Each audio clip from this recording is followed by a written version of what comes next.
আসতে হয় সাইকেল বাইরে রেখে। তারপরও কোম্পানি থেকে আমরা পরিপূর্ণ সাপোর্ট পাচ্ছি না। যেখানে মানুষ হাঁটাটাও মুশকিল, এখানেও আসতে হয় অর্ডার নিয়ে। তারপরও কোম্পানিকে খুশি করতে পারতেছি না আমরা। রাইডাররা মহাবিপদে। আসসালামু আলাইকুম। দেখতে পাচ্ছেন এই যে অর্ডার নিয়ে এসেছি, যেখানে সাইকেল নিয়ে আসাটা কখনোই সম্ভব না, পায়ে হেঁটে যাওয়াটাও মুশকিল, কারণ রাস্তাঘাট কেটে অবস্থা পুরাই খারাপ, মানুষ হাঁটতেও পারতেছে না। তো এই জায়গায় আমরা অর্ডার নিয়ে আসতেছি, কোম্পানি তো সেটা জানে না বা দেখে না, তো কোম্পানিকে দেখানোর জন্য এই ভিডিওটা করা, এবং কাস্টমারও দেখুক যে রাইডার কত কষ্ট করে খাবারটা তার কাছে পৌঁছে দিচ্ছে।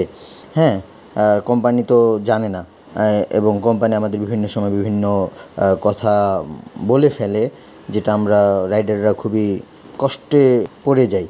বেতন নিয়ে সমস্যা, এই সেই বিষয়গুলো কোম্পানিকে দেখানো উচিত যে একটা রাইডার কতটা কষ্ট করে, তবু কোম্পানির জন্য তারা কষ্ট করে যাচ্ছে, কখনো পিছু হচ্ছে না। কোম্পানির জন্য তারা সব কিছু করতে প্রস্তুত।